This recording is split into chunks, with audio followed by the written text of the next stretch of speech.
বিশ্বকাপে ইরানের অংশ নেওয়া এখনও আনুষ্ঠানিকভাবে নিশ্চিত নয়। তবে এর মধ্যেই রাজকীয় বিদায় সংবর্ধনা পেয়ে গেল দলটি। ১৩ মে রাতে তেহরানের এঙ্গেলাব চত্বরে হাজারো সমর্থকদের উপস্থিতিতে এই আয়োজন করা হয়। খেলোয়াড়দের দেশপ্রেমসূচক বক্তব্যের পাশাপাশি অনুষ্ঠানে উন্মোচন করা হয় ২০২৬ বিশ্বকাপের জন্য ইরান দলের নতুন জার্সিও।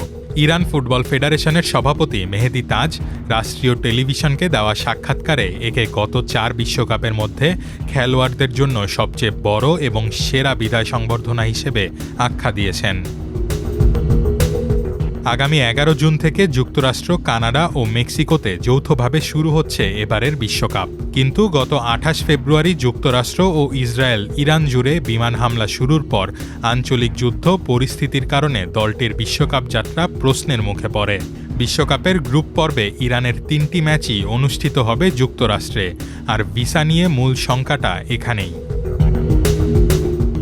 ইসলামিক রেভলিউশনারি গার্ড কোর বা আইআরজিসির সঙ্গে সংশ্লিষ্টতার অভিযোগে ২ সপ্তাহ আগে সহ আয়োজক দেশ কানাডায় ফিফা কংগ্রেসে ঢুকতে দেওয়া হয়নি ইরানের খোদ ফেডারেশন সভাপতি মেহেদি তাজকে।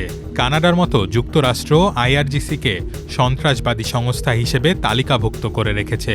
মার্কিন পররাষ্ট্রমন্ত্রী মার্কো রুবিও সাফ জানিয়ে দিয়েছেন, এই সংগঠনের সঙ্গে যুক্ত কাউকে তার দেশে ঢোকার অনুমতি দেওয়া হবে না।